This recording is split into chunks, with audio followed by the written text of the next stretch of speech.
Hello സുഹൃത്തുക്കളെ, അപ്പോൾ നമ്മളുടെ ഐറ്റംസ് എല്ലാം ഈ വീഡിയോസൊക്കെ കണ്ടിട്ട് കുവൈറ്റിൽ നിന്ന് നമുക്കൊരു കസ്റ്റമർ ഒരു ഓർഡർ തന്നായിരുന്നു. ഉണക്കച്ചെമ്മീൻ വറുത്തത് വേണമെന്ന് പറഞ്ഞായിരുന്നു. അതുപോലെ തേങ്ങ ഇടാത്ത നല്ല ഉണക്കച്ചെമ്മീൻ ചമ്മന്തി വേണമെന്ന് പറഞ്ഞു. അതുപോലെ നല്ല കേരമീൻ അച്ചാർ വേണമെന്ന് പറഞ്ഞായിരുന്നു. അപ്പോൾ നമ്മൾ കേര നന്നായിട്ട് ഫ്രൈ ചെയ്ത് അത് നല്ല രീതിയിൽ തന്നെ നല്ല ടേസ്റ്റി ആയിട്ടുള്ള അച്ചാർ മുമ്പൊരിക്കൽ പുള്ളി നമ്മുടെ അടുത്ത് നിന്ന് മേടിച്ചിട്ടുണ്ട്. അതുപോലെ തന്നെ വേണമെന്ന് പറഞ്ഞുകൊണ്ട് നമ്മൾ അതേ രീതിയിൽ തന്നെയാണ് ചെയ്ത് റെഡിയാക്കിയിട്ടുള്ളത്. അപ്പോൾ കേരമീൻ അച്ചാർ വേണമെന്ന് പറഞ്ഞിട്ട് കേരമീൻ അച്ചാർ നമ്മൾ നല്ല രീതിയിൽ തന്നെ അത് റെഡിയാക്കി എടുത്തിട്ടുണ്ട്.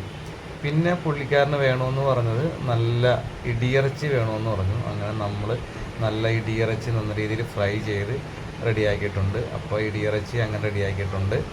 പിന്നെ പുള്ളിക്ക് വേണമെന്ന് പറഞ്ഞത് നല്ല മാങ്ങ ഉണക്കിയ അച്ചാർ വേണമെന്ന് പറഞ്ഞ് അങ്ങനെ ഉണക്കിയ മാങ്ങ അച്ചാർ റെഡിയാക്കിയിട്ടുണ്ട്. അപ്പോൾ പുള്ളിയുടെ പാക്കറ്റ് എല്ലാം റെഡിയാക്കി നമ്മൾ പാക്ക് ചെയ്യാൻ പോവാണ്. ഇതൊക്കെയാണ് പുള്ളിയുടെ ഓർഡർ തന്നിരുന്നത്. ചെമ്മീൻ ചമ്മന്തിപ്പൊടി, അതുപോലെ തന്നെ കാഷ്നട്ട്, ചെമ്മീൻ ക്ലീൻ ചെയ്തത് വേണമെന്ന് പറഞ്ഞായിരുന്നു. പിന്നെ അരി വറുത്തത് വേണമെന്ന് പറഞ്ഞിട്ടുണ്ടായിരുന്നു. പിന്നെ ചെമ്മീൻ സെപ്പറേറ്റ് വേണമെന്ന് പറഞ്ഞു. ആർക്കോ കൊടുക്കാനാണെന്നാണ് പറഞ്ഞത്. അതുപോലെ കേരമീൻ അച്ചാർ, ഇടിയിറച്ചി, ഇതെല്ലാമായിട്ടാണ് നമ്മുടെ പെട്ടിയിൽ നിന്ന് പോകുന്നത്.